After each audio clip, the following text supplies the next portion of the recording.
Bonsoir. Bonsoir. Oshia et amecha, uvarech et nachalatecha. Orem, orem, orem, orem, venasem, orem, venasem, ada olam. Ce soir, c'est Yom Ha'atzmaut, voilà le premier drapeau d'Israël. Des couleurs magnifiques de notre drapeau, Baruch Hashem, bleu et blanc, qui représente la blancheur, Baruch Hashem, des mitzvot d'Israël, et le bleu azur, rappelant, selon la Gemara de Masechet Berachot, le Kisei HaKavod, comme le précise les Chachamim, une très belle couleur et un très beau drapeau, humble et en même temps très significatif. Que Dieu, Bezrat Hashem, bénisse notre État et surtout lui fasse faire une grande teshuva. Amen. Amen. Bien, on continue, on s'était arrêté la semaine dernière sur le domaine du talit, donc l'importance qui est représentée pour nous, l'importance de ne pas annuler une seule seconde, comme le dit le Ben Ishraï, ne serait-ce qu'une seule seconde, ne jamais annuler la mitzvah. Il y a le talit et il y a le tzitzit, donc le talit, il peut avoir le talit katan que l'on porte sur soi. Même cette mitzvah-là sur le Ben Ishraï, on ne l'annule en aucun cas, ni pour dormir, ni pour mitzvat ishut, c'est-à-dire avec sa propre épouse. On le mettra autour du cou, on le mettra de côté, mais selon Ben Ishraï, en aucun cas on peut le retirer. Ni, bien entendu, selon tout le monde, quand on va aux toilettes, on va commencer à se déshabiller, enlever le talit. Alors qu'est-ce qu'on fait? On va aux toilettes, on prend les tzitziot et on les retourne à l'intérieur des habits, on ne le retire pas. Mais par contre, quand on va se doucher et qu'on ne retire pas le talit, il risquerait de ressortir trempé. Donc il est évident qu'on ne met pas le talit pour aller, et c'est le seul endroit selon Ben Ishraï. Quand on prend sa douche, c'est le seul moment où on n'a pas de talit. Seul moment. Sinon, tout le reste, en aucun cas, un juif devra se séparer de son tzitzit katan, donc ce qu'on porte sur soi. Mais aujourd'hui, nous allons donc continuer quelques halachot, et puis comme je vous l'avais promis, si Dieu veut, on va attaquer le côté technique et pratique. Qu'est-ce qu'un talit kasher? Beaucoup de gens se demandent, quand ils n'ont qu'un fil ou deux fils, c'est coupé à droite, en haut, à gauche, si le talit est décousu au milieu du talit lui-même, qu'est-ce qu'on appelle un talit kasher? Et puis pour finir, bien entendu, comment faire des tzitziot? Très souvent, on a des tzitziot des enfants, on les jette, on ne sait pas comment faire parce qu'on ne sait pas comment les remettre. Vous allez voir combien c'est simple de faire des choutim, c'est-à-dire de préparer les fils du talit. Donc sans plus tarder, on attaque. Il est important de vérifier, bien entendu, afin que notre bénédiction ne soit pas vaine, les tzitziot que nous mettons. Le grand talit, aussi bien que le talit katan, nous vérifions si les fils sont kashers. Alors sans plus tarder, j'aimerais avoir, s'il te plaît, Nissim, un talit, afin que j'explique brièvement et rapidement, selon la Shita Sfaradite, c'est-à-dire Rabbi Yosef Karo, qu'est-ce qu'un talit kasher dans le judaïsme. Parce qu'on parle de vérifier. Le Ben Ishraï nous dit ici, tous les matins, chaque juif se doit de vérifier son talit. Mais d'accord, mais qu'est-ce que c'est un talit kasher dans ce cas-là? Alors, nous avons ici un talit, Baruch Hashem. Alors, ce que je vous montre maintenant ici dans la caméra, et aussi bien devant vous, ce n'est pas que le talit du grand talit, mais c'est pareil pour un tzitzit katan. Vous avez remarqué ici que nous avons 4 coins. Dans ces coins, nous avons ici un trou par lequel nous allons infiltrer les 4 fils qui deviendront pliés en deux, 8 fils. Si, par exemple, dans mon talit, d'ailleurs, n'oubliez pas un détail qu'on verra tout à l'heure, chaque fois qu'on vient faire une mitzvah, il faut toujours annoncer au niveau de la bouche ce que nous faisons. C'est-à-dire qu'une mitzvah qui n'a pas d'intention est comme un corps qui n'a pas d'âme. Donc là, par exemple, ton talit est un peu défait, je le resserre, mais avant, je vais dire les shem mitzvah tzitzit, au nom de la mitzvah du tzitzit. Voilà, pas trop fort pour ne pas péter les fils. S'il pète, de toute façon, j'en ai d'autres, je les aurais remplacés. Quoi qu'il advienne. Qu'est-ce qu'on appelle un talit kasher? Un talit kasher se compose de 2 chitotes. Il y a par exemple, pour les Sfaradim, la chita du Beth Yosef, où vous avez remarqué qu'il y a ici 4 sections. 1, 2, 3 et 4. Je ne sais pas si on voit bien dans la caméra, je crois que c'est un peu loin, Valom Échané. D'accord, c'est un tzitzit ragil. Il faut que pour que le tzitzit soit kasher, bien entendu, ça puisse se balader vis-à-vis de l'angle. Davarichon, il ne faut pas que ce soit trop serré sur lui. Mais Zelomé Akev, ça veut dire que si c'était le cas, il serait quand même kasher. Si maintenant, dans mes 8 fils, je viens le matin que je vérifie qu'il y en a un qui est complètement coupé, ça veut dire qu'il a même pas 1 millimètre qui sort, mon talit est kasher. Tu peux faire la bracha dessus, il n'y a aucun problème. À partir, attention, quand je dis il n'y a pas de problème, c'est si on n'a pas le choix d'en avoir un autre. Il est kasher. On peut tout à fait faire la bénédiction dessus et le mettre en bezebaya bichlal. Donc, si j'ai mes fils ici, qu'il y en a un seul, écoutez bien les mots que j'emploie, un seul qui est coupé, voilà ce que j'ai par exemple d'ici, ce talit est kasher. Je peux dire la bracha dessus, je peux le mettre, je peux prier avec, il n'y a pas de problème. Mais, comme le rappelle le tour d'ailleurs, d'accord, mais il faut vite le changer. Tu peux le mettre, mais reste pas avec ça. Demande à le changer. C'est comme ta voiture. Hein? Elle prend un coup, deux coups, trois coups. À un moment, tu dis, bon, ben, ou je la vends ou je fais la carrosserie. Intéresse-toi à tes mitzvot comme tu t'intéresses à ton monde matériel. Quand tu as un mur qui pète à la maison, tu appelles le plombier, tu appelles le carreleur, tu appelles ce que tu veux, tu ne laisses pas les choses. Ainsi donc, comme les Sfarim, il y a marqué qu'un jour, un homme est tombé malade à la maison. J'ai lu ça dans le livre Avatraïm. Il est tombé malade à la maison et le Rav qui est venu le voir, c'est un grand tzaddik nistar. Quand il est venu le voir, il lui a dit, tu sais pourquoi tu es dans cet état? Halal était comme ça dans le lit, chemise ouverte, ça. Et il lui dit, parce que dans tes livres de Torah, il y a plein de livres qui sont déchirés, tu les as laissés depuis des mois et des mois déchirés comme ça. Alors tu le dis dans le livre Avatraïm. Il dit, parce que tu as dénigré tes livres de Torah, alors les livres, ils ont porté plainte contre toi. Toi, quand tu as des choses dans le monde matériel qui sont en train de pourrir ou de s'effriter, tout de suite tu agis. Mais la Torah, c'est pareil. Quand tu as des choses qui sont dans le monde de la spiritualité en train de perdre leur valeur, soigne-les. De la même façon, même si ce fil-là est coupé, c'est caché, il faudra quand même le soigner. Par contre, dans la halakha, si je me retrouverais avec 2 fils coupés, dans ce cas-là, il faudrait que j'ai la mesure de 4 cm. C'est-à-dire que si maintenant, sur les 8 fils ici présents, j'en ai 2 qui seraient coupés, dans ce cas-là, il faudrait que les 2 qui soient coupés fassent la mesure minimale de 4 cm. Pourquoi? De quoi pouvoir faire un nœud d'aniva? Chachamim, ils disent, avec ces 2 fils, tu peux faire un nœud d'aniva, parce qu'on a un nœud de cravate, comme ça, alors c'est encore cachère. Bien entendu, dans l'absolu Bidi Avad, même si tous les fils sont coupés comme cela, c'est encore valable pour la bénédiction. Avad, il est évident qu'on ne va pas, Hazbe Shalom, faire cela toute l'année. On l'emmènera chez quelqu'un qui saura le faire, ou alors en regardant ce chiot, vous saurez comment le réparer. Qu'est-ce qu'on appellerait donc un talit qui n'est pas cachère dans ce cas-là? La réponse est toute simple. Sur ce talit ici présent, il suffit que du côté du coin, un seul fil soit coupé pour que ce talit soit tout simplement interdiction d'utiliser. La cache-route ne se trouve pas ici, dans cet angle-là, mais se trouve d'Afka ici. Si un seul de ces fils ici présents ou de l'autre côté était coupé, ce talit est automatiquement non valable. Et c'est ce qu'on fait quand on enterre une personne. La Chevra Kadisha, avec ses dents ou avec la main, parce qu'il ne faut pas utiliser le fer, comme le dit Varan la Benishraï, il le coupe ici et tu peux laisser ce talit avec le défunt pour l'accompagner dans un environnement de lumière, puisque hein? Un seul suffit pour tout le monde. Absolument. Un seul qui ne serait pas valable est Nigmar Asipour. C'est ça un talit qui n'est pas caché. C'est de ce côté-là que ça se passe et non pas de ce côté-là. Il arrive des fois que dans le service des nœuds ici présents, donc Shita du Bet Yosef, Yud 10, Ke 5, Vav 6, Ke 5. Donc comment on obtiendrait les 4 compartiments des nœuds représentant le tétragramme, Yud Ke Vav Ke? Si tu veux faire selon Bet Yosef, ça fait Yud Ke Vav Ke. En chiffres, 10. 5, 6, 5. D'accord? C'est ce que ça ferait. Nous, on va utiliser une autre chita qui est celle du Ben Ishraï, basée sur le Rachas, basée sur le Hari Akadosh.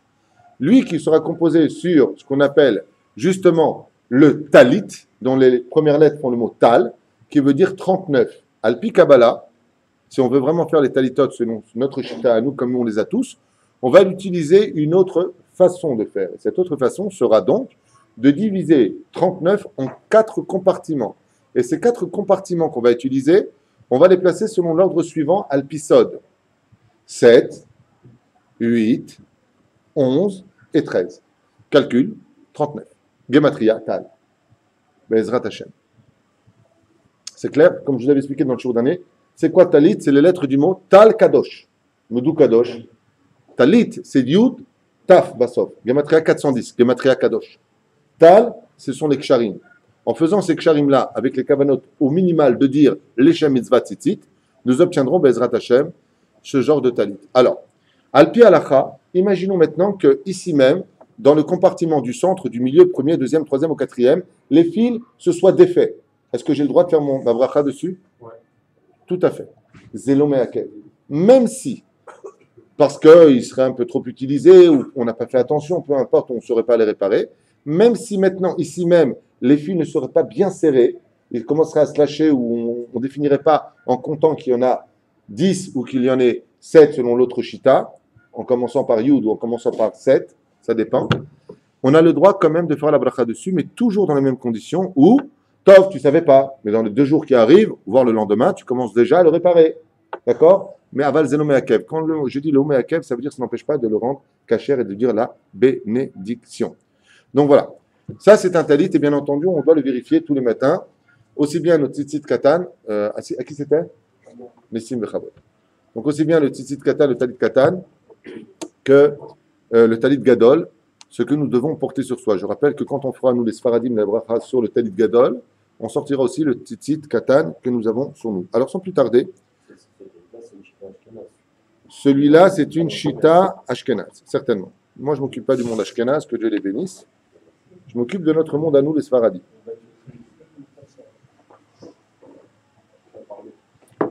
On verra Bezrat Hashem.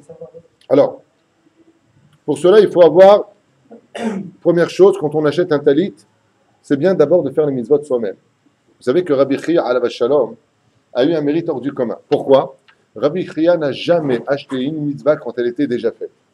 Il n'a jamais acheté, Rabbi Chia, par exemple, du parchemin. Il allait lui-même fabriquer le parchemin, lui-même allait le poncer, lui-même allait le tanner, lui-même allait le... tout. Nachon, tout. Il faisait tout lui-même. De là, quand on veut vraiment, Bezrat Hashem, devenir un bon juif, ça ne veut pas dire que si tu l'achètes, tu n'es pas un bon juif, c'est pas ce que je veux dire. Mais pourquoi ne pas chercher la Torah comme tu cherches de l'or? Oui. Alors c'est bien, Bezrat Hashem, pour cela, de se donner d'abord le temps. Pour faire un talit, normalement kasher, il faudrait, dans le pire des cas, si vraiment on est lent, une demi-heure. Faire un talit, ça prend 20 minutes, en donnant 5 minutes par coin si on est très lent. Un talit, ça se fait très très rapidement, il faut savoir comment le faire. Alors d'abord, Baruch Hashem, on achète le talit. Alors ici, on a un talit. Vous avez remarqué que les coins ici n'ont pas de tzitziot. D'accord? C'est un talit neuf? D'accord, un talit neuf, c'est à ton fils. Très bien. Selon Shita du Ben Ishraï, par exemple, si le talit ici a un trou, si ici, par exemple, ici même, ce serait déchiré, le Ben Ishraï dit que c'est un problème pour la bracha. C'est paradim, Shita de Bet Yosef, le kolka. Si par exemple ici, j'aurais un trou en plein milieu du talit, est-ce qu'il est caché ou pas? Bah, si c'est un talit katan, en d'autres termes, exactement. Et si vraiment c'est très grand, la mesure minimale d'un talit, vous connaissez la mesure minimale d'un talit? Non. Non, je vais te le dire tout de suite. Un talit, pour qu'il soit caché au minimum, c'est Ama Vacheti al Ama Nekuda. C'est 48 cm sur 75 cm. Moins que ça, c'est pas un talit caché. C'est le minimum des talitot. C'est pour ça que je suis très inquiet quand je vois des gens qui achètent des talits de curé. Vous savez, des trucs comme ça, là, qui font... Hachem Ishmor Verahem, c'est Orané, il dit, il y a de la chariot dans l'air. Moi, j'ai rien dit. Hein. C'est Abraham avec Maurice, 2 Oranais. Je rappelle que Oran, c'est à côté de Houtan. Tov. Donc, ces talitotes-là, bien entendu, il n'y a pas la mesure minimale, puisque ça doit faire Ama Vachetzi al Ama. Et Ama minimum, c'est 48 cm, voire 50 cm sur 75 cm. Si elle n'a pas cette mesure, ce talit n'est pas caché, les khatrila. Pour, oui. Mais quand il est trop grand aussi, les tzitzit qui tombent par terre, c'est un problème. Alors on les relève sur soi, c'est pour ça qu'on doit choisir un talit qui se fasse notre mesure. Alors sans plus tarder, parce que Bezrat Hashem, on a beaucoup de choses à faire, vous avez 2 façons d'agir, ou vous vous levez pour voir, ou vous restez assis, je vous explique. On reste assis, très bien. Alors nous prenons le coin, là je vais être obligé de plonger la caméra si je peux me permettre, pour ceux qui... Non, mais non. Intelligence, si tu me mets ça sur moi, juste tu la descends. Juste un instant. Chez-moi, elle n'est pas là. Voilà, fais descendre. Encore. Il faut que ce soit sur la table. Juste un instant. Attends. Juste pencher la caméra vers la table. C'est là le système qui penche. Voilà. Voilà, c'est tout simple à faire. Voilà, très très bien, parfait, bouge pas, don't touch. Merhouz. Alors ici, nous avons ce côté-là. Alors maintenant, bien entendu, il faudrait du poids. Est-ce que vous pouvez me donner quelque chose qui a du poids? Qui ne soit pas un livre de Torah, qu'on n'utilise pas la Torah? Très bien.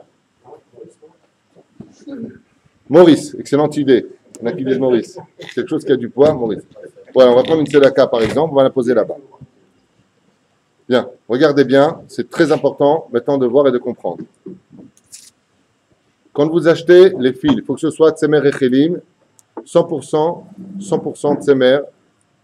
Il y avait 2 façons d'agir à le pied à l'akha, selon la Torah, où on prenait comment ça s'appelle ça, du Meshi, plutôt du Pishtan, ou du Tsemer Echelim. Nous, on a l'habitude, il y en a qui disent c'est Rabbanan, il y en a qui disent c'est Oraïta, le Meshi, peu importe. On ne va pas rentrer maintenant dans ces conflits, quoique ce soit important de les étudier, ce n'est pas le sujet d'aujourd'hui.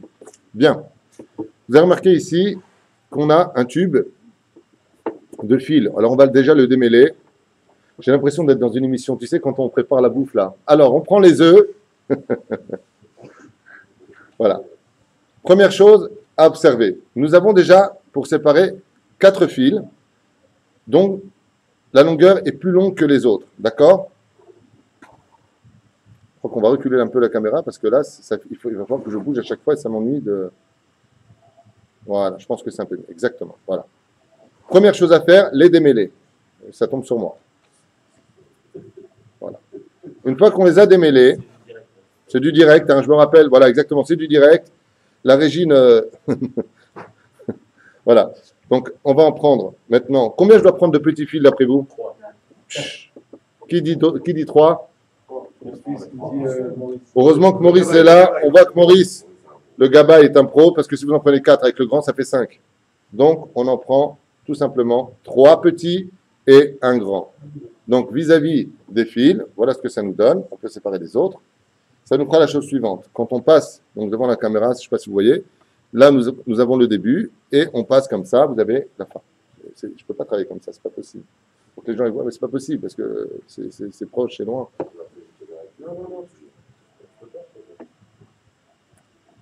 Tu vas où là? Déjà qu'on ne voit rien de loin. Ouais. Écoute, je ne peux pas faire plus que ce que je fais. Bon, écoute, juste tu lèves un tout petit peu. Lève un tout petit peu. Voilà, très bien. Allez. Première chose qu'on fait, une fois qu'on les a, donc les 4 dont un seul est grand, une fois qu'on a les 4 fils dans les mains, avec un seul qui est grand, on les ajuste ici exactement tous à la même hauteur. C'est pas compliqué. Tous sont exactement à la même hauteur. Une fois qu'ils sont à la même hauteur, on fait ici même une rosette pour ne pas perdre cette mesure. Donc on fait tout simplement une rosette de cette façon-là. On ne les perd pas. Voilà, c'est fait. Voilà, d'accord, c'est fait? Parfait. Maintenant qu'on a ça, on réunit les autres fils de ce côté-là et on commence à les infiltrer tout simplement dans le trou. Donc, on va les mettre maintenant dans le premier trou. Les Shemizvat Tzitzit. 2 secondes.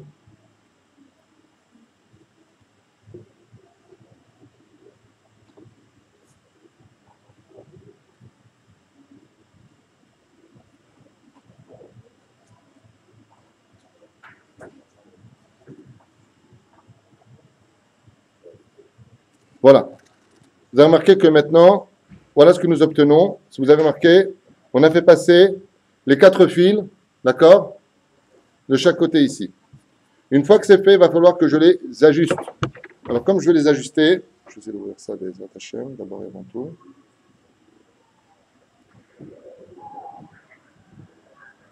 Voilà, maintenant je réouvre de l'autre côté. Regardez bien, c'est pas compliqué du tout. D'accord? Voilà, les fils sont ici. Pour l'instant, il n'y a pas de tzitzit. J'ai simplement fait passer les 4 fils de chaque côté. Maintenant, les petits fils qui étaient 3 fils deviennent 6 fils. Et de ce côté-là, je les ajuste. Vous voyez, ils sont tous ajustés.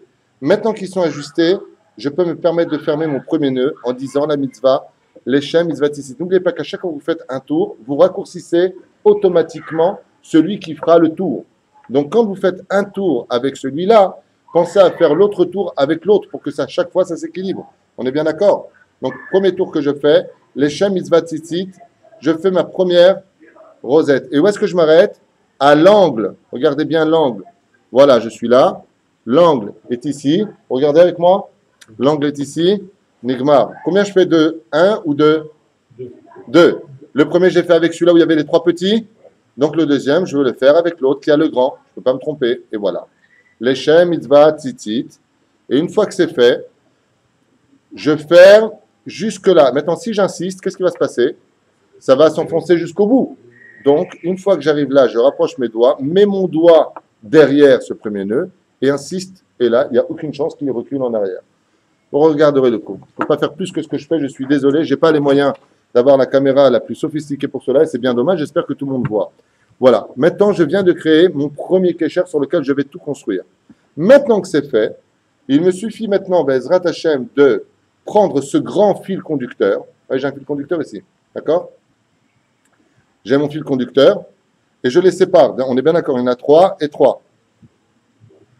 Pour ne pas qu'ils se mélangent, je refais ma rosette que j'ai fait tout à l'heure pour faire passer dans les trous parce que je l'avais fait à l'envers. Voilà. Là, je suis tranquille. Je sais exactement qui appartient à qui. Et je vais commencer ma première mission, c'est-à-dire combien faire de tours maintenant? 7 tours. D'accord? C'est 7, 8, 11, 13. Alors pourquoi j'ai mis un poids ici? Parce qu'il va falloir que je tire un peu sur le talit de ce côté-là. D'accord? Il va falloir que je tire un peu. Donc, premier tour, vous y êtes. Si on peut rapprocher un peu la caméra, elle est vraiment très loin. Non, parce que, encore. Approche un maximum, qu'on voit bien. Voilà, très bien. Très bien, merci beaucoup. Parfait. Très bien. Regardez. Voilà, maintenant que c'est fait. D'accord, je fais mon tour. Je prends ce fil, le long, le conducteur, je l'envoie de l'autre côté. Je passe mon doigt de ce côté-là et je viens d'obtenir un premier cercle. À ce moment-là, je dis l'Eshem Mitzvah Tzitzit. Et regardez bien, c'est le moment le plus important du cours. Quand je le pousse, j'insiste énormément avec le pouce et l'index. Je le pousse et je le tiens fort. Pas trop fort jusqu'à le péter, mais je le tiens fort. Et en même temps, je tourne mes fils pour les rendre encore plus faciles d'accès. Regardez, je le tourne un tout petit peu et je rends facile d'accès. Je fais un deuxième tour sur les 7. Donc, il me reste combien de tours à faire? 5. Les Shem Mitzvah Tzitzit. Voici 2 tours. Et comment je vais faire maintenant pour le rapprocher? C'est très simple. Je le laisse glisser puisque j'ai fait une rosade comme ça. Et voilà. Et je le pousse. Regardez bien. Et je le pousse. Ça me fait donc 2 tours. Les Shem Mitzvah Tzitzit. Et voilà. Ça va se répéter constamment. Regardez bien. 3. Troisième tour. Les Shem Mitzvah Tzitzit. Hop. Je fais le tour à chaque fois de mon doigt et je le pousse jusqu'au bout. Les Shem Mitzvah Tzitzit, je le tourne et je le pousse jusqu'au bout. Bezrat Hashem, ça fait donc 5. Les Shem Mitzvah Tzitzit, combien il me reste? 2. Regardez, des fois les fils s'en mêlent de ce côté-là, il ne faut pas paniquer, on les tire un tout petit peu, on a le temps. Et on le pousse jusqu'au bout. Voici que mon talit est arrivé à 6 tours sur 7. Je refais les Shem Mitzvah Tzitzit et là, je viens d'obtenir mon premier shlav, mon premier wagon de nœuds. D'accord? Et voilà, je viens de faire mes 7 tours Alpi Kabbalah, très simple, en faisant tout simplement tourner ce fil conducteur qui était le plus long autour de mon index pour pouvoir le ramener de l'autre côté. Une fois que c'est fait, il va falloir que je fasse un double nœud. Donc maintenant, regardez bien la caméra. Je reprends donc mes 3 fils séparés en ayant de chaque côté. Et pourquoi j'ai fait les nœuds? Pour que ce soit très clair pour moi. Voilà, Nigmar Asipo.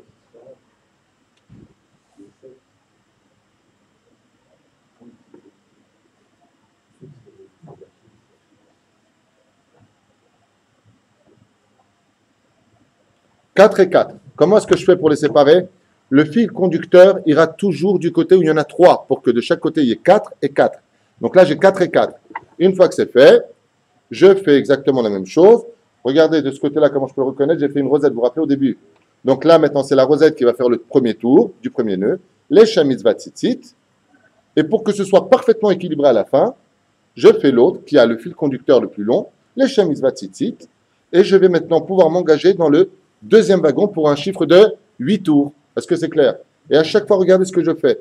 De chaque côté du tzatzit, je tire de chaque côté et je peux vous dire que c'est du béton armé, ça ne bougera pas. Une fois que c'est fait, même chose, je les sépare. Je reprends mon fil conducteur le long. D'accord? Voilà, il est là. Je le prends. J'ai réuni les autres. Une fois de plus, regardez bien, une fois de plus, je l'étrangle un petit peu au niveau du nœud pour pouvoir le préparer. D'accord? Pour que le fil arrive jusqu'à la limite du nœud. Je l'étrangle un tout petit peu. Ouais, je le tourne un petit peu comme ça. Regardez ce que je fais. Je le prends, je tourne un peu tous les fils. Ce n'est pas un problème, ils se remettront après. Et voilà qu'en mettant mon doigt de cette façon-là, je fais le premier tour, les Shem Mitzvah Tzitzit, sur les 8 tours maintenant que je vais m'engager à faire. Donc très rapidement. Dans les 2 nœuds qu'on fait pour l'attacher, pour qu'il bouge pas, on fait aussi les Shem Non, pas les Shem Mitzvah. Les Shem Mitzvah Tzitzit, c'est tout. C'est qu'on fait dans les 2 nœuds. Oui. Pas là, c'est là qu'on a Oui. Chaque fois qu'on fait un nœud. Il est bon de ne pas s'interrompre. Là, on est en plein cours, donc c'est normal que je m'interrompe. C'est le Shem Mitzvah Tzitzit. Mais il est bon quand tu commences. Ça peut être bon, mais on n'a pas l'habitude de le faire comme ça. Minhag Israël, de le dire à chaque fois, pour renouveler cette mitzvah à chaque fois. Les Shem Mitzvah Tzitzit, parce que si tu ne le dis pas, ce qui va se passer, c'est que tu as toujours un coup de téléphone, quelqu'un vient te parler, et tu vas déconnecter ton esprit de la mitzvah. Donc c'est bien à chaque fois que tu le fais de dire les Shem Mitzvah Tzitzit pour que chaque tour que tu feras autour de ton talit soit accompagné de l'intention d'avoir accompli la mitzvah. Donc premier tour. Deuxième tour, les Shem Mitzvah Tzitzit. D'accord? Et voilà, je le pousse, j'insiste, je le pousse jusqu'au bout. Les Shem Mitzvah Tzitzit. Je le pousse jusqu'au bout en maintenant parfaitement. Regardez, maintenant, il vient de se passer un petit truc, c'est que le fil s'est remonté. Alors je tire dessus et ce n'est pas un problème. Voilà, le fil a été retiré. Je le pousse. Regardez ce que je fais. Et voilà, avec mes deux doigts. Ah. Les Shem Mitzvah Tzitzit. Je le pousse. Les Shem Mitzvah Tzitzit. Je le pousse. Une fois de plus. Les Shem Mitzvah Tzitzit. Et ce sont des nœuds qui sont torsadés. Vous pouvez venir voir si vous voulez. Vous pouvez avancer pour voir. Hein. Exactement. Ça fait donc des. Les Shem Mitzvah Tzitzit. Ça va très vite. Hein. Là, je fais ça très doucement pour vous, mais normalement, ça va très très vite. D'accord? Et tu les pousses. Et regardez comment les nœuds sont parfaitement faits. Il n'y a aucun problème. Ça ne bouge pas. Donc, combien on en a fait déjà ici? Je n'ai pas compté. 4, encore un. Les Shem Mitzvah Tzitzit. Et j'arrive à mon deuxième compartiment avec les 8 nœuds. Regardez comme c'est simple. Hop, tu le pousses, ça vient tout seul. Maintenant que tu l'as là, il ne faut pas le lâcher. Pourquoi? Parce qu'il va falloir maintenant consolider encore un double nœud pour pouvoir passer au troisième wagon. Alors c'est très simple. Hop, je les ai séparés. Combien j'ai de fils ici? 4. Donc combien je dois en avoir de l'autre côté? 4. Est-ce que j'en ai 4? 3 et 1. 4 avec le fil conducteur qui est là. Et une fois de plus, les Shem Mitzvah Tzitzit, je vais faire le premier tour de mon premier nœud, les Shem Mitzvah Tzitzit, et je vais jusqu'au bout. Et j'insiste. 1, 2. Maintenant que j'ai fait avec le fil conducteur, je le retourne. Pourquoi je le retourne? Parce que si je fais tout le temps avec le même conduit, il va être beaucoup plus petit. Donc, tout simplement, il ne faut pas que j'oublie de le faire. Les Shem Mitzvah Tzitzit, de ce côté-là, tac, je passe à mon troisième maintenant compartiment. Tu peux venir voir comment c'est fermé. C'est solide et ça ne bougera jamais. Cette chita-là du Ben Ishra est excellente pour les tzitziot. Elles sont torsadées. Et maintenant, une fois de plus, je les resépare, reprenant mon fil conducteur qui est le plus long, le mettant, où est-ce qu'il est celui-là? Il est là. Donc regardez bien, je fais bien attention de bien les séparer quand même pour pas que ça fasse renaner. Voilà. Et maintenant, je peux une fois de plus partir pour le troisième compartiment qui sera lui de chiffre 11. D'accord? Alors avant de commencer, une fois de plus, je tourne un petit peu tous mes fils. Voilà, je les tourne. Regardez comment je fais. Je tourne un petit peu. Je torsade. Et pourquoi je torsade? Regardez ce que ça fait. Ça fait que les 4 fils, qui sont 8 maintenant, ne font qu'un seul fil. Ils sont tous torsadés. Donc c'est facile de faire le tour avec le grand. Ça ne bougera pas. Et qu'est-ce que je dis? Les Shem Mitzvah Tzitzit. D'accord? 2 secondes. Voilà. Et voilà. Et maintenant que c'est fait, je vais le pousser. Le plus important, c'est le premier. Si le premier est bien poussé, bien contre le nœud, ça tient très fort. D'accord? Voilà. Il est tellement poussé qu'on ne voit même plus la différence entre le premier nœud, le nœud et la première sortade, le premier tour qu'on vient de faire. Donc, on y va. Allez, les Shem Mitzvah Tzitzit. Laissez-moi un peu de temps pour le faire. Les Shem Mitzvah Tzitzit. Regardez comme c'est simple. Je prends mon fil. Je le jette au-dessus. Regardez. Je prends mon fil. Regardez le doigt où il est. C'est pas compliqué, le doigt. Je le jette derrière mon doigt. C'est pas compliqué. Et je le récupère dans le trou. Tu n'as pas besoin de te casser les doigts hein, pour le prendre. Tu peux même enlever ton doigt si tu veux à la limite. Les Shem Mitzvah Tzitzit. Et je le pousse. Le plus important ici maintenant, c'est quoi? De vérifier constamment que chaque fois que tu fais une torsade, un tour, que ce soit bien collé l'un contre l'autre pour qu'il ne se défasse jamais. Et une fois de plus, avec mes mains, techniquement, je tourne un peu les fils, les Shem Mitzvah Tzitzit, et après, il faut avoir le temps. Je peux dire constamment, les Shem Mitzvah Tzitzit, de le prendre avec amour et par asra, et tu le pousses, les Shem Mitzvah Tzitzit, avec amour, et tu le pousses, les Shem Mitzvah Tzitzit, avec amour, et tu le pousses. 2 secondes. Les Shem Mitzvah Tzitzit, tu fais le tour. Regardez comme c'est simple. Je trouve que c'est même plus simple de faire ça que de faire un nœud de chaussure. Tellement simple. Par contre, là, ici, il y a un fil qui s'est pris, donc on ne panique pas. On le tire, uniquement, ça y est, c'est fait. Tu as compté combien j'en étais? 1, 2, 3, 4, 5, 6, 7. Les Shem Mitzvah Tzitzit, ça fait 8. Question technique, si on s'aperçoit Shem Mitzvah Tzitzit, 9. On défait.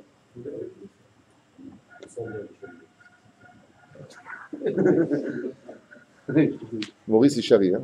Et les Shem Mitzvah Tzitzit, et voilà. Je recompte ici 1, 2, 3, 4, 5,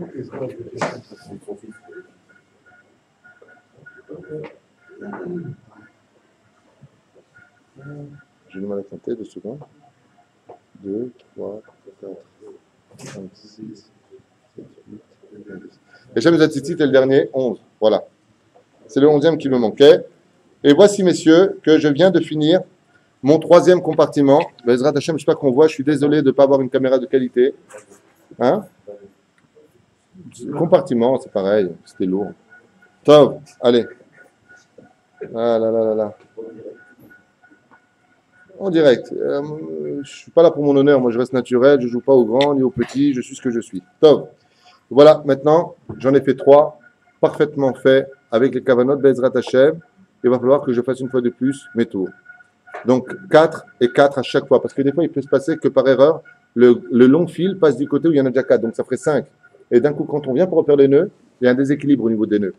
Donc, on fait attention, 4 et 4, on serre bien ici, on tend bien, on fait un nœud avec le fil conducteur de ce côté-là, les Tzitzit, petit 1, et on va bien jusqu'au bout. Et maintenant, qui doit faire le tour? Celui où il y a la rosette, que j'ai préparé depuis tout à l'heure, celui qui est là, vous voyez, avec le nœud. Et lui, maintenant, refait un tour pour rééquilibrer la longueur, où j'aurai à la fin aucune surprise. Les Tzitzit. Et voilà que je vais attaquer maintenant mon dernier compartiment en allant doucement. Maurice, reste avec nous. Voilà, voilà mes tzitziot. Maintenant, je vais attaquer mon dernier compartiment. Je resépare le fil qui était le plus long. Bah oui, il était, mais il est obligé de raccourcir. Il devrait même être plus court que les autres à la limite. D'accord? Et une fois de plus, qu'est-ce que je vais faire maintenant? Je vais, Bezrat Hashem, étrangler. Une fois que j'ai fait mes nœuds, que c'est bien serré ici. Ah, on assiste bien, tac et tac. D'accord? Je les remets ensemble, resépare mon fil conducteur, réétrangle une fois de plus. Vous regardez ici la torsade, je la reprépare pour que ce soit le plus fin possible afin de pouvoir y mener ensuite mon fil conducteur comme un nœud. Et on est reparti maintenant pour 13 tours. Leshem, mitzvat, tzitzit. D'accord? Et voilà, et c'est reparti. Il faut juste avoir le temps de le faire. Leshem, mitzvat, tzitzit.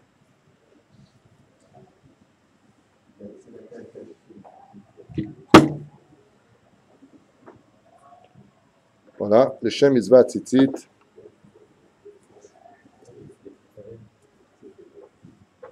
Leshem, mitzvat, tzitzit. Leshem, mitzvat, tzitzit. Encore un tour. Vous voyez, vous avez vu ce que ça fait derrière? Ça fait des torsades. Regardez comme c'est beau. Ça fait simplement des torsades, exactement comme vous pouvez les acheter selon la chita du Ben Ishraï, Bezrat Hashem, Kasher na me'adrin, mina me'adrin. Leshem, mitzvat, tzitzit. Leshem, mitzvat, tzitzit.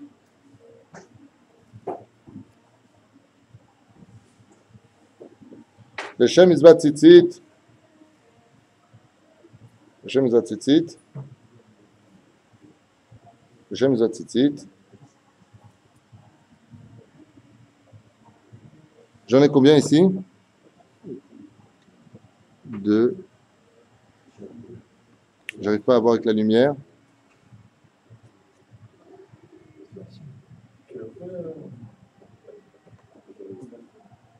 Encore 3. Il y en a 10. Leshem, mitzvat, tzitzit. Leshem, mitzvat, tzitzit.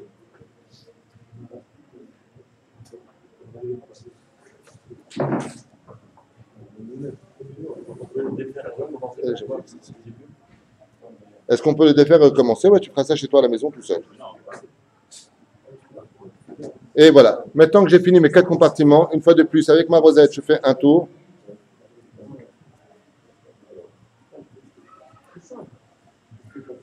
Puisque j'utilise ma rosette.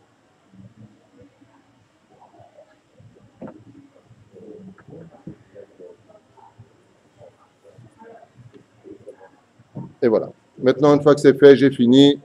Leshem, mitzvat, tzitzit. Je peux libérer ma rosette de ce côté-là.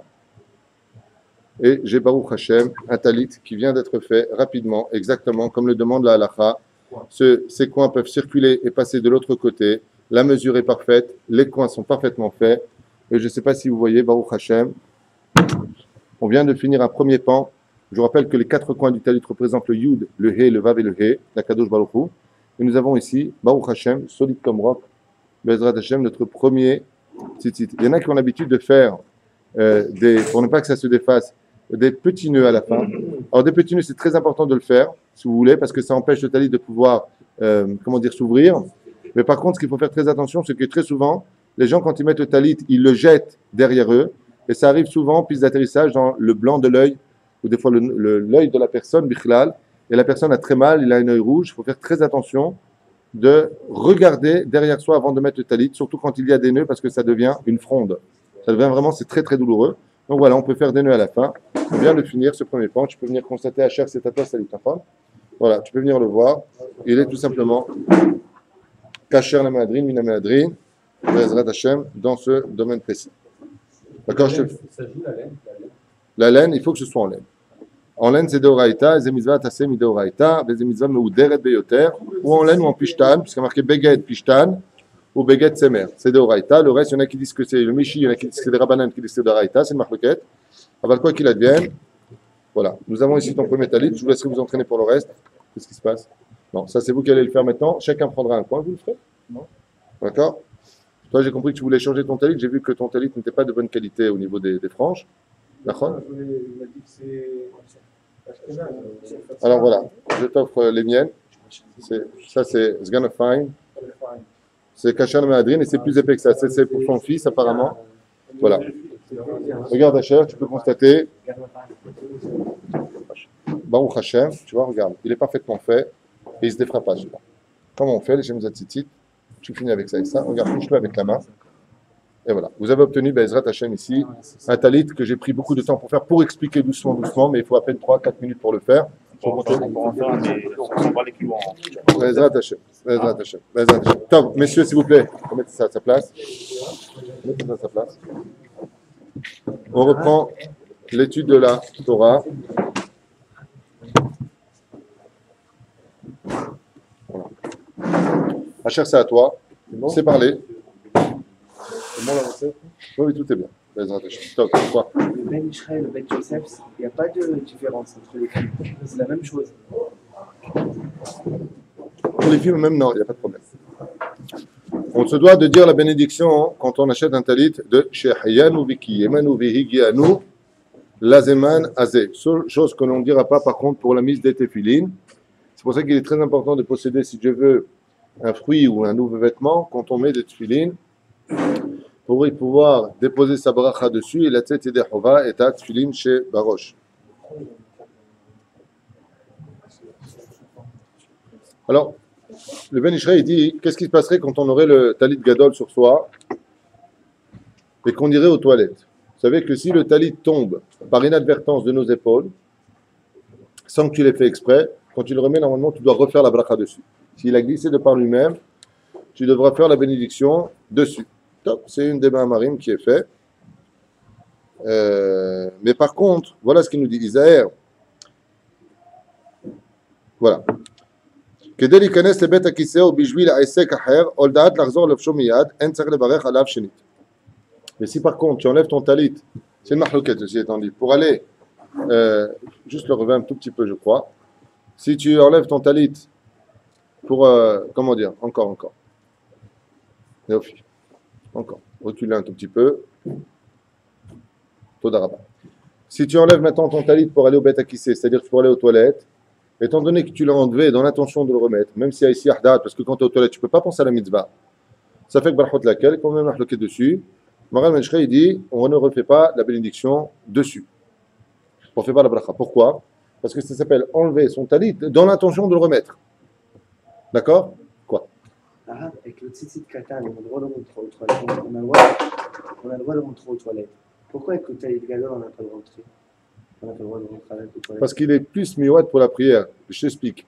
Le châle de prière, c'est un châle de prière qu'on n'a pas apporté toute la journée. Par contre, le vêtement que nous mettons sur le corps, lui, il n'a pas un digne de prière. Il a un digne de vêtement. Quand on va aux toilettes, on rentre avec ses vêtements. Tandis que celui-là, il a un digne spécifique de la prière. Donc, il a un ekdesh en plus. C'est-à-dire qu'il a une sanctification supérieure au talit katan.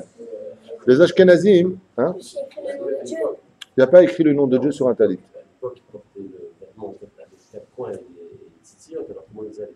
C'est-à-dire à l'époque, on ne portait pas le tzitzit katan, le tzitzit gadol. C'était le vêtement qui avait 4 coins et qui avait une tzitzit. Oui, mais c'est un vêtement, tu as dit le mot. Donc, il rentre dans les Oui, c'est un vêtement. Et avec le vêtement, il n'y a pas de problème. Juste par respect. Juste par respect. Non, le châle de prière a toujours existé chez nous. Le talit a toujours existé d'une certaine façon. Mais quand tu portes un vêtement qui a 4 coins, c'est indigne de vêtement. Je rappelle que le châle de prière qu'on appelle le talit, et tatef betzitzit, c'est pas un vêtement, c'est un châle de prière. Donc ça a une sanctification de par son. Pourquoi il est là? Vous comprenez ce que je veux dire? Donc quand tu vas aux toilettes par respect, tu l'enlèves. Mais dans l'absolu, il faut savoir que la majeure partie des poskim disent qu'il n'y a pas de kedusha dans un talit. Le Ben Ishraï, dans son livre Od Yosef Chai, c'est-à-dire là où il traduit les halachot alpi Kabbalah, il prouve là-bas que oui, il y a de la kedusha d'Afka dans un talit et qu'on se doit de le respecter. C'est pour ça que ce n'est pas du respect, c'est pas un kavod de laisser ses tzitziot traîner par terre. C'est pas joli de laisser ses tzitziot traîner par terre parce que c'est un manque de respect. Oui? C'est aussi un rabbi avec le chat, c'est pas une kamia, non? Non, c'est pas la même chose. On l'embrasse, mishum, chibouv, mitzvah.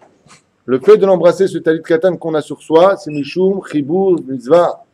Mais dans l'absolu, si j'avais pas un vêtement à 4 coins, j'ai pas besoin de mettre des tzitzit.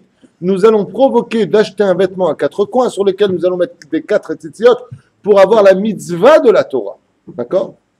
Non, c'est quoi là, mais la différence entre le petit talit, le talit katan et le talit de la prière, c'est tout simplement qu'il y en a un qui sert à la prière, l'autre qui sert pas à la prière. Ce qui est choquant, c'est que les Ashkenazim ont pour minhag de ne pas mettre le châle de prière jusqu'au jour où ils se marient.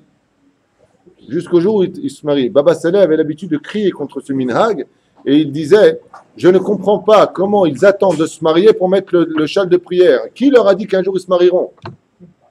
Alors, si tu attends de te marier, mais c'est cachour. Tu dis, nous, c'est cachour parce que le talit, c'est la femme qui l'amène et ça représente la perfection de l'homme, je sais pas quoi. Nous, Baruch Hashem, l'alpi halakha, à partir de quand on peut mettre un talit sur un enfant, du jour où il sait faire sa bracha et il ne sait fait plus de ses besoins, on doit lui acheter à partir de l'âge de 5-6 ans, Baruch Hashem, déjà à ce moment-là où il a déjà barda'at, c'est-à-dire il sait de quoi il parle, on se doit d'acheter un châle de prière à nos enfants, tout comme on se doit d'acheter avec la bracha un enfant, Mishum Chinuch, il doit faire la bénédiction, et surtout quand il a atteint l'âge de 11-12 ans, prêt à la bar mitzvah, tous les jours il doit mettre le talit. Et malheureusement, les enfants mitatzelim baiser, c'est-à-dire qu'ils deviennent fainéants par rapport à cela, hein.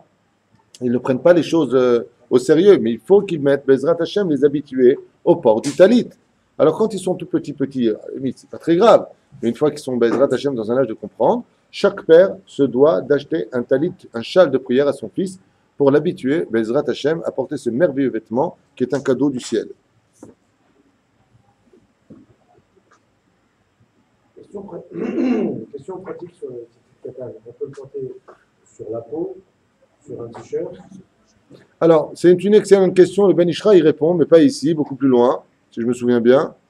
Est-ce qu'on a le droit de porter un talit à même la peau? La réponse est oui, dans l'absolu, oui. Le Ben Ishra, il dit que si tu portes un talit en tsemer, il y en a qui le portent, hein. Je ne sais pas comment ils font d'avoir du tsemer. Bah, lui, par exemple, justement, me fait signe de loin. Tu en as un, toi aussi, Émile? Toi aussi? Directement sur la peau. Selon Ben Ishraï, c'est interdit. Selon. Non, juste un instant. On ne va pas rentrer dans l'esthétique, est-ce que c'est gênant ou pas. Moi, je ne sais pas comment vous faites quand vous transpirez avec ça sur vous. Aval, Ben Ishraï dit qu'on est pas. Pourquoi? Parce que la sueur représente la saleté. D'accord? Et le Ben Ishraï, lui, je vous l'ai dit tout à l'heure dans Od Yosef Chai, il explique que dans le talit et le tzitzit, il y a de la kedusha. Il dit, je ne peux pas déposer de la kedusha sur la sueur d'une personne. Vous comprenez? C'est pour ça que le Ben Ishraï dit qu'il faut mettre un t-shirt et le talit dessus. Donc, Aval, c'est lui qui met le talit en tsemer sur lui, il a sur qui compter malgré tout. C'est ce qu'il veut. C'est pour ça que les chassidim, qu'est-ce qu'ils font? Ils mettent le talit sur la chemise.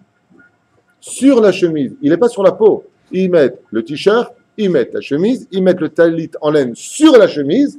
Donc tu vois juste le col de la chemise et sur ça ils mettent une redingote noire. Je ne sais pas comment ils font la vérité. Il y a des gens qui les critiquent en disant ah comment ils sont habillés. Moi la vérité je les félicite, bravo. Parce que je ne sais pas la vérité. Comment vous faites pour surtout en été, oui, c'est vraiment pas évident. Bravo, bravo à ces gens-là qui Baruch Hashem arrivent à maintenir un tel domaine. Selon comment il s'appelle le Rabbi Nachman de Breslev, c'est la Shita. Rabbi Nachman de Breslev il dit tel ton sur soi ou item auto ou srartem. Tu le verras tout le temps. D'accord? Nous, les Sfaradim, je rappelle, les Sfaradim, on ne doit pas voir le talit. Mishum Yohara. Les sourds de Yohara. Mazé Yohara. Les Chachamim, ils disent, chez nous, les Sfaradim, on n'a jamais vu un grand rab sortir avec le tzitzit katan que tu montres à tout le monde. Tu n'as pas besoin de montrer que tu as une mitzvah sur toi tu dois le cacher. Donc nous, il est sous les vêtements, et il y a une mahloquette à savoir est-ce qu'on doit rentrer ou pas les tzitzit à l'intérieur du pantalon ou pas. Shura Tartona, selon le Rav Ovadia Yosef, on met les tzitzit à l'intérieur, selon Mishnah Berurah, à l'extérieur. D'où est-ce que tu l'apprends? Parce que c'est marqué, quand tu rentres dans un cimetière, Mishum La'ag Lametim, à cause de la moquerie des morts, tu dois rentrer tes tzitzit à l'intérieur. Donc pour les rentrer, il fallait qu'ils soient où? Dehors. Donc on voit que selon Mishnah Berurah, on doit avoir les tzitzit dehors. C'est pour ça que dans le monde Sfarad, il y a une mahloquette. Il y en a qui mettent les tzitzit dedans, et il y en a qui mettent les tzitzit dehors. Le Rav Ovadia, il fait un cri sur ça, c'est que le Rav Benzion Abba Shaoul et bien d'autres. Les plus grands de ce monde n'avaient pas les tzitzit dehors. Qu'est-ce que toi tu sors tes tzitzit? Tu crois que tu es meilleur qu'eux? Donc, assez les harab, tissalek minasafek. Alors, ce qui est très curieux, mais vraiment très curieux, c'est que, juste un instant, quand tu vas dans certaines yeshivot sfarad, tu as l'obligation d'avoir tes tzitzit dehors. Et, par exemple, là où il y a mes enfants maintenant ici, tu as l'obligation d'avoir les tzitzit dehors. Et à Yerushalayim, tu as l'obligation de les avoir dedans. Et attention si on te chope avec les tzitzit dehors. C'est comme une guerre en l'honneur de Dieu. Je dis bien en l'honneur de Dieu.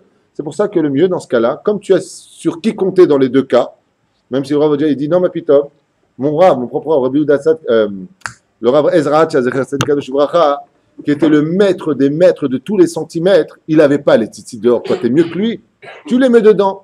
Mishum Yohara, ça veut dire moi, je suis mieux que toi. Donc il y a cette chita-là, il y a l'autre chita qui dit ça n'a rien à voir. Nous, nos pères, ils mettaient les tzitzit dehors selon certaines autres méthodes. Ce qui compte, Ezrat Hashem, qu'il soit dedans ou dehors, c'est que tu le fasses avec humilité et les Shem Shamay. J'entends pas, excuse-moi. Le Rav Shaul Pinto, il a demandé. Attends juste un instant. Shlomo, écris là. De mettre les tzitzit dehors, et après lui, il s'est coincé les fils en montant dans un avion, il a dit c'est mes soukanes, il faut les rentrer. Ah d'accord, heureusement qu'il y a les avions alors. Hein. Il disait que Rav Shaul Pinto a demandé à tous ses élèves de sortir les tzitzit dehors, mais comme ces tzitzit à lui sont pris dans la porte de l'avion, il a dit c'est dangereux, remettez-les dedans. Top. Alors, heureusement qu'il y a les portes d'avion. Quoi? On peut le défaire. Est-ce qu'on peut défaire quoi? Pour mettre les autres. On peut le défaire ou on peut retirer. Tu sais que ça aussi c'est une grande marloquette, à savoir est-ce qu'on peut défaire les tzitzit aval ou avec les dents ou avec la main. Léat. Est-ce qu'on peut le défaire? Oui. Pas défaire. À défaire. Et je faisais marloquette. Il y en a parce qu'il y en a qui disent qu'on s'est fait avec les kavanos, c'est comme si tu défais le nom d'Hachem. C'est baïa. On les casse là-bas et on refait d'autres. Mais si tu n'as pas, par exemple, les personnes pas toi, une personne n'a pas les moyens de racheter d'autres, dans ce cas-là, Frenchelat Racham, il y a une marloquette sur ça, à savoir peut-on les défaire ou les changer. Assez, les filles. Ceux qu'on a cassés pour les remplacer, on les met où? Alors, une fois qu'on a cassé ces fils pour les remplacer, tu as deux façons de faire. La meilleure façon, je vous le dis dès maintenant, c'est où tu prends tes tzitzit, tu les mets dans le Bet Agniza, c'est-à-dire dans. Comment on appelle ça, Bet Agniza? Vous savez, là où on dépose des livres usagés qui n'ont plus d'utilité et qui a du codage dedans. D'accord? Hein? On les enterre, oui, exactement. D'accord? Ou alors. Hein? Non, on ne brûle pas ce genre de choses. Il y en a qui les utilisent pour, par exemple, des marque-pages, mais on n'utilisera pas des tzitzit qui ont servi à la bracha pour des utilités moins importantes que la mise du tzitzit, parce qu'on monte dans la doucha. D'accord? C'est comme quelqu'un, il vient, il prend le loulav et il le jette après. C'est honteux. Tu ne peux pas le jeter ton loulav. Tu t'en es servi, tu as fait la bracha dessus. Il faut avoir du respect pour ce que nous faisons. Il y a encore de la doucha qui a été déposée par notre parole sur les tzitzit que nous avons. La reine, Bezrat Hashem, comme on l'a expliqué au préalable, eh bien, nous ferons attention dans ce genre de cas. Bien. Halakha Abba.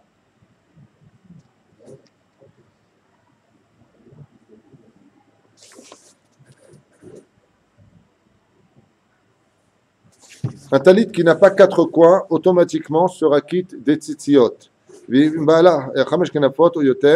Maintenant, qu'est-ce qui se passerait si quelqu'un met un vêtement qui a plus de quatre coins? Il y a marqué 4 coins, tu mets un talit, tu mets des tzitziot. Et si tu as un vêtement, on appelle ça octogonal? Ça se dit ça? Hein? Ou tu as 8 coins, ou 6 coins. Hein? Oui. Octo, c'est 8 coins, d'accord? C'est ce que je voulais dire, alors c'est bon. Hein? Alors, toi, tu dis qu'il faut qu'il y ait 4 et pas plus. Donc, si j'ai un vêtement qui est comme ça, vous savez, comme une pieuvre. Rien que 4. Voyez ce que dit le Ben Ish Chai. C'est pour ça qu'il faut venir dans les cours étudier la Torah afin de s'enquérir de la connaissance des Talmidei Chacham, savoir kasher ou non. Regardez.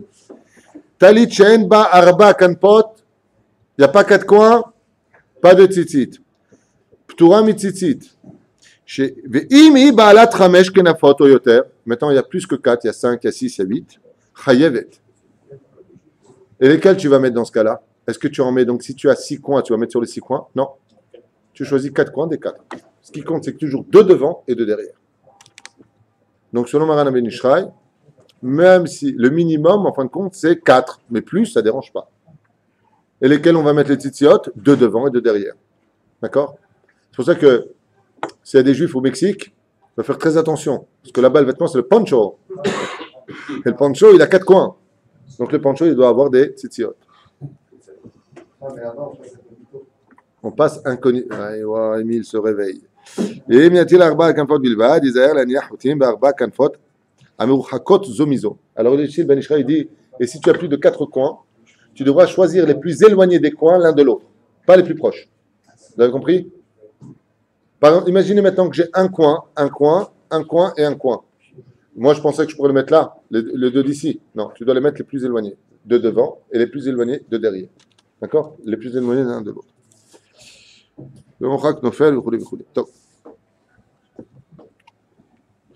Si le talit s'est déchiré, Zahir le tofro, techef, chez l'autre bat, shishak kenafot. Alors maintenant, si le vêtement s'est déchiré, il va falloir vite le recoudre afin qu'on ne fabrique pas d'autres coins à ce vêtement. Car effectivement, si tu prends un talit, il y a 4 coins, tu le déchires deux fois, ça te fait encore 2 coins de chaque côté.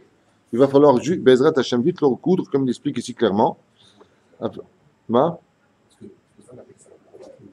Quel coin? Non, il n'est pas assez long. Il faut un tefa, 8 cm.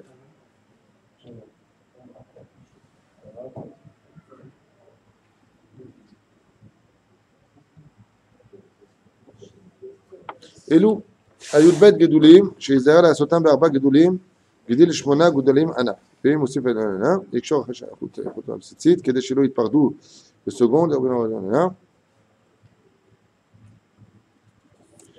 à propos du talit katan, je vous lis une halakha que ramène le Ben Ishraï au nom du Rashash et du Hari Akadosh. Rabbi Yitzhak Lorial, Pi Kabbalah. Eid Rabbenu, Rabbi Haïm Vital, l'élève du Hari Akadosh.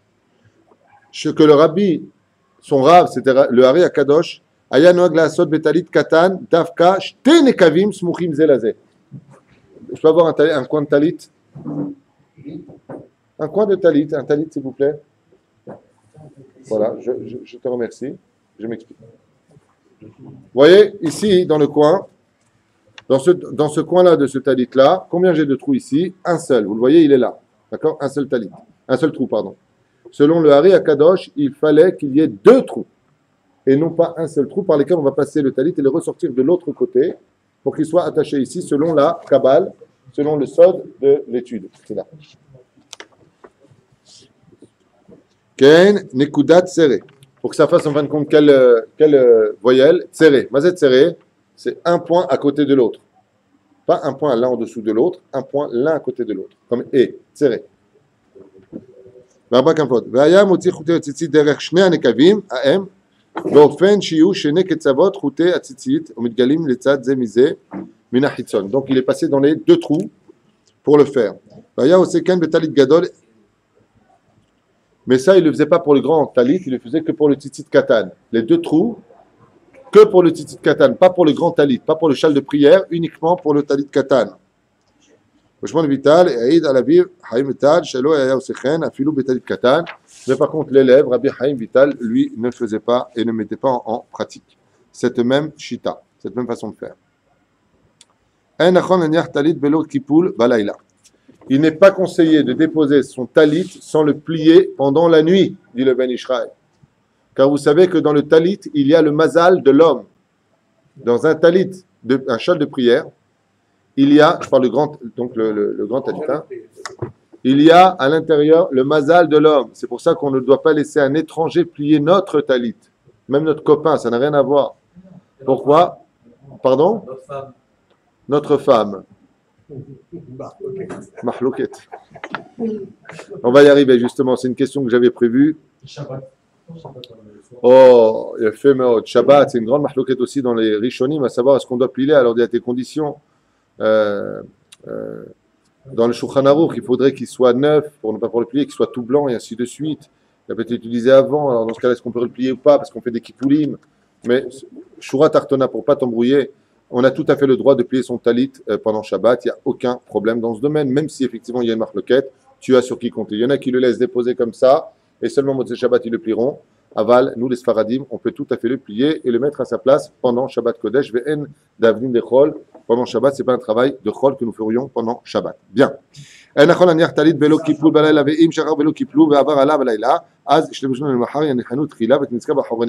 dans le cas où la personne aurait laissé ton talit, laisse-moi finir la halakha avec ta permission. Laisse-moi finir la halakha. Je finis la halakha et je te répondrai. Si maintenant il a laissé son talit sans kipoul, c'est-à-dire sans le plier pendant la nuit, le matin quand il le mettra, il devra le secouer fortement. Pourquoi? Parce que pendant la nuit, il y a des choses qui viennent, comment dire, sentir, se nourrir de la gdusha du talit sur la bracha que nous avons faite dessus. Vegam katuv ha'choranim shekol adam yikapel talito kol hayom seracha tefila beyado. Et bien entendu, comme c'est marqué, chacun devra plier son propre talit tous les jours afin de le ranger avec lui. Itnou le shamash le kapelo. Et ne pas laisser, même s'il est rave, son serviteur ou son shamash, hein, ou le beau de la synagogue, plier le talit du rave, à l'époque où ça se faisait, de cacher les mazal. Voilà ce que je vous ai dit. Cacher les mazal. Tu laisses ton talit plié par un autre, ça embrouille ton mazal. Parce que dans le talit, comme on avait dit, il y a la lumière du premier jour, ça embrouille le mazal, ce qui fait que le propriétaire du talit devra plier son talit. Et comme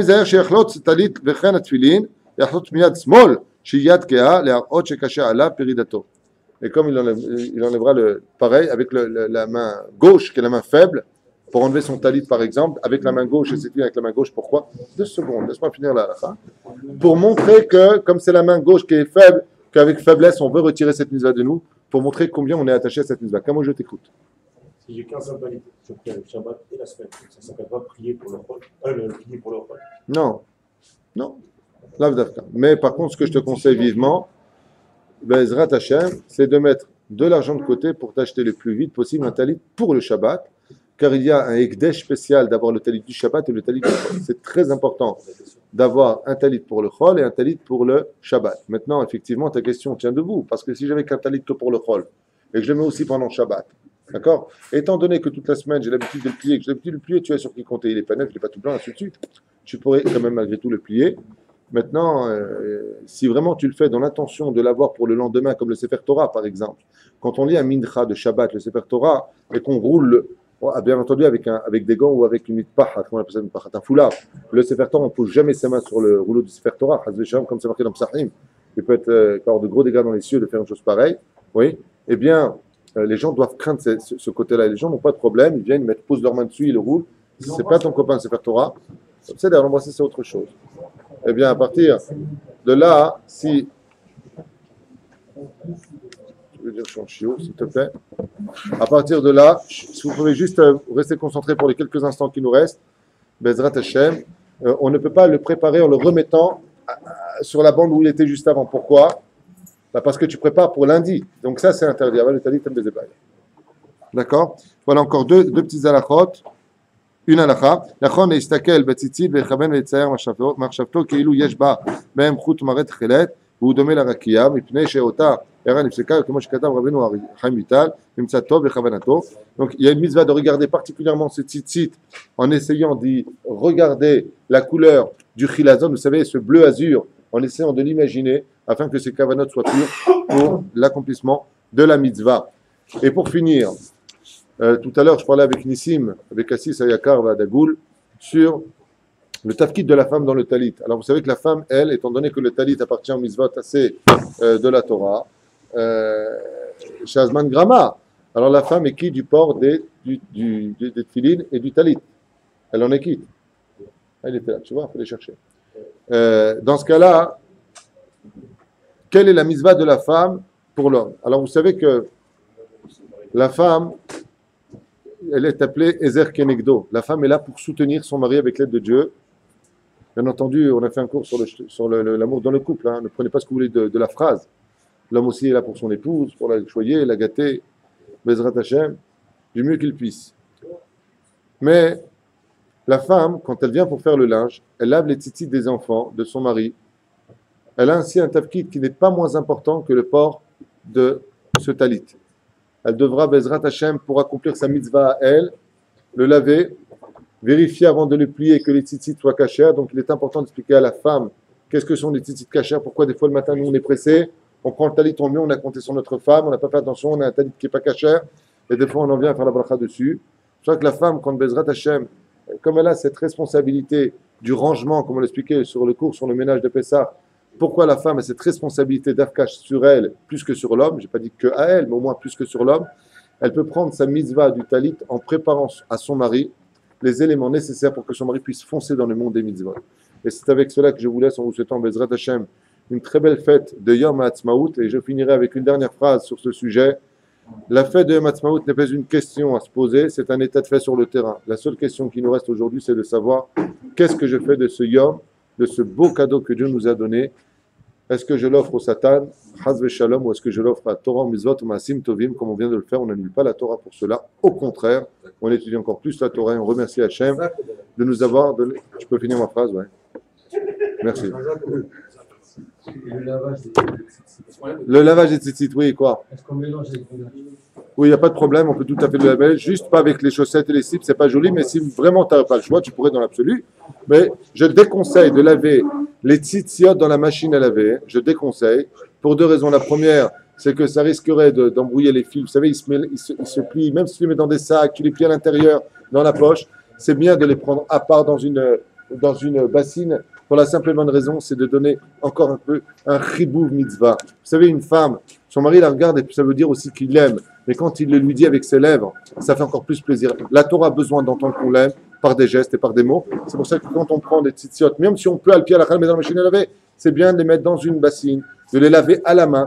Comme disait Rabbi Moshe Deri, dont vendredi on fête la Iloula, si Dieu veut, le 9 du mois de Iyar. Il demandait qu'on l'arrête toujours à 200 mètres d'un keber, d'un tzaddik, Rabbi Shimon Bar Yochai, Rabbi Yehuda Bar Ilai, peu importe où il allait. Pourquoi?